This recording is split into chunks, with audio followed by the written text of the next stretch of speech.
छात्रों, आज हम व्याकरण का कुछ नया अध्याय पढ़ते हैं। तो आइए इन वाक्यों को पढ़कर जाने कि आज का हमारा विषय क्या है। गुब्बारे वाला रंग बिरंगे गुब्बारे लेकर खड़ा है। नेहा के पास 4 पुस्तकें हैं। अतुल 2 किलो सेब लाया। रंग बिरंगे 4, 2 किलो, कुछ ऐसे शब्द हैं ये जो सुने सुने से हैं। वह घर में सबके लिए कुछ ना कुछ उपहार लेकर आई। मौसी विदुषी के लिए रंग बिरंगी फ्रॉक लेकर आई।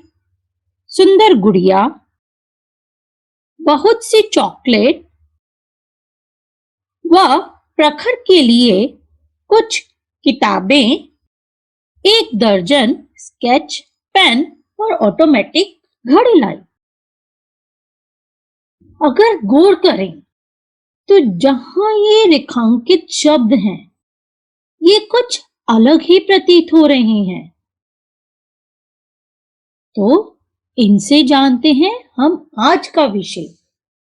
आज का विषय है विशेषण। जी हाँ, विशेषण। जो शब्द संज्ञा या सर्वनाम शब्दों की विशेषता बताते हैं, उन्हें विशेषण कहा जाता है।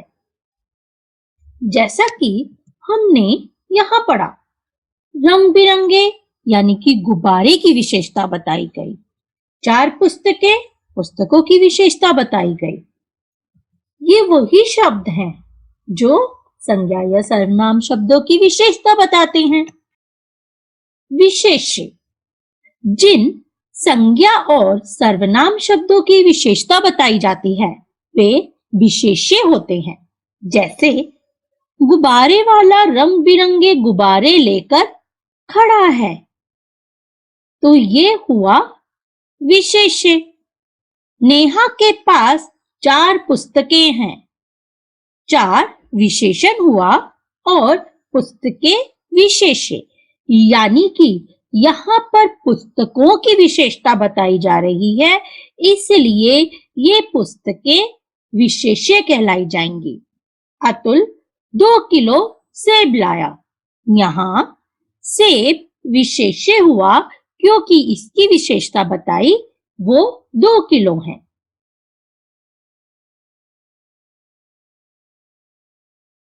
विशेषण के 4 भेद होते हैं: गुणवाचक, संख्यावाचक, सार्वनामिक, परिमाणवाचक। गुणवाचक विशेषण जिन शब्दों से संज्ञा या सर्वनाम के गुण दोष, रंग रूप, आकार, समय, दशा, स्थान, अवस्था आदि का ज्ञान होता है, उन्हें गुणवाचक विशेषण कहते हैं। जैसे बलवान भीम ने युद्ध में सभी को हरा दिया। यहाँ भीम की विशेषता बताई जा रही है कि वह बलवान है, जिसने सभी को युद्ध में हरा दिया।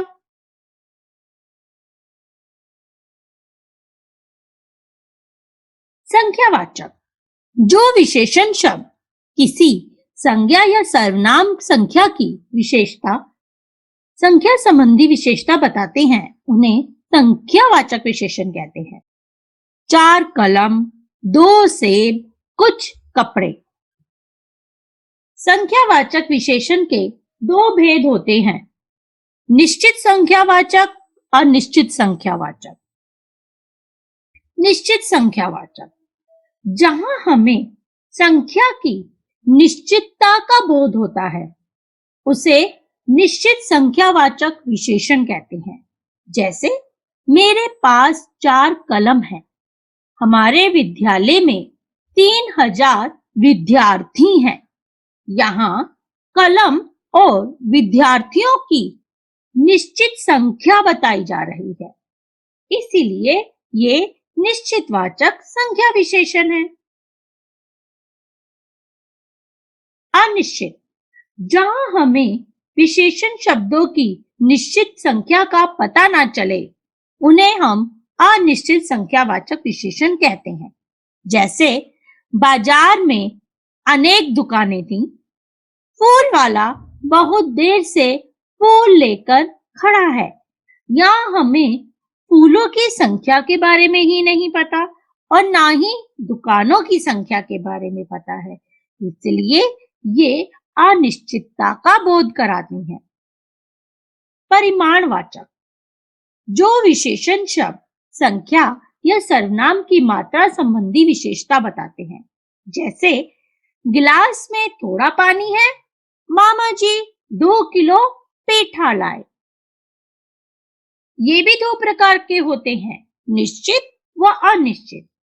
निश्चित जहां हम नाप तोल की मात्रा का निश्चित ज्ञान हो, वो निश्चित परिमाणवाचक विशेषण होता है। जैसे माँ आगरा गई, वहां से 5 किलो पेठा, 4 मीटर कपड़ा, कार में 4 लीटर पेट्रोल डालो। पारुल ने सूत के लिए 4 मीटर कपड़ा खरीदा। 5 किलो, 4 मीटर, 4 लीटर, 4 मीटर, ये सब नाप तोल की एक निश्चित मात्रा का ज्ञान कराते हैं, इसीलिए ये विशेषण कहलाते हैं निश्चित परिमाणवाचक। अब हम जानेंगे अनिश्चित परिमाणवाचक के बारे में। स्कूटर में थोड़ा पेट्रोल डलवा लो, कितना डलवाना है नहीं ज्ञात। कुछ फल ले लो, कितने लेने हैं कुछ नहीं ज्ञात।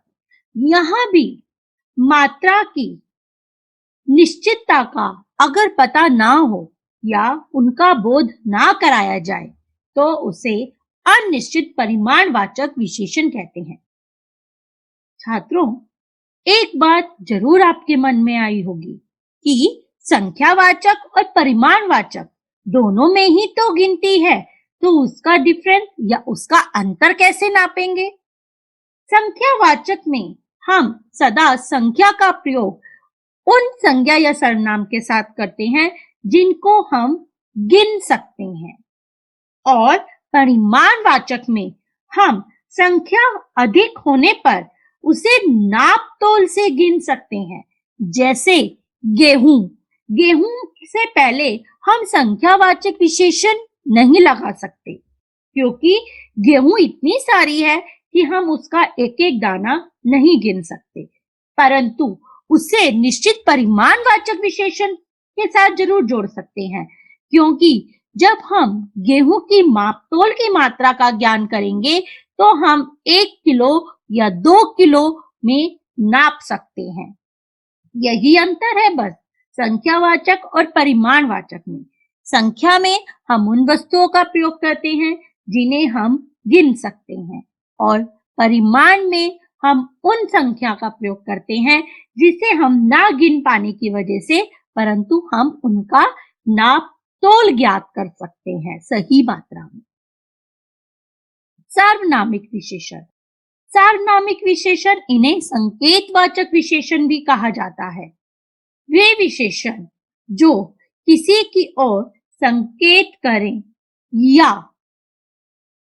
कोई भी सर्वनाम शब्द या संज्ञा के ठीक पहले आकर उनकी विशेषता बताएं। सदा संज्ञा शब्द की जगह हमेशा सर्वनाम का प्रयोग होता है, परंतु यहाँ पर सर्वनाम या संज्ञा से पहले जिस शब्द का प्रयोग हो रहा है, जिस सर्वनाम शब्द का प्रयोग हो रहा है, वह सार्वनामिक विशेषण कहलाया जा रहा है, और ये कहीं ना कहीं संकेत द्वारा भी बताया जा रहा है। जैसे वह लड़की सुंदर है, वह सर्वनाम भी हुआ और संकेत करके बताया जा रहा है कि वह लड़की सुंदर है।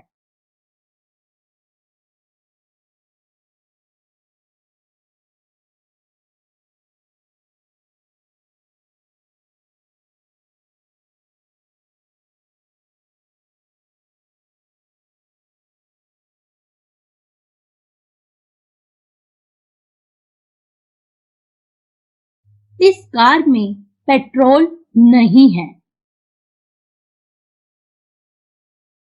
प्रविशेषण, विशेषण शब्दों की विशेषता बताने वाले शब्द प्रविशेषण कहलाते हैं।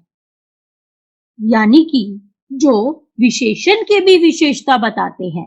जैसे पतंग की डोर बहुत लंबी है, यानी कि पतंग की डोर की विशेषता बताई गई है कि वह लंबी है। और कितनी लंबी है? बहुत लंबी है। यानी कि लंबी की विशेषता बताई गई कि वह बहुत लंबी है। शालिनी अत्यंत प्रतिभाशाली है।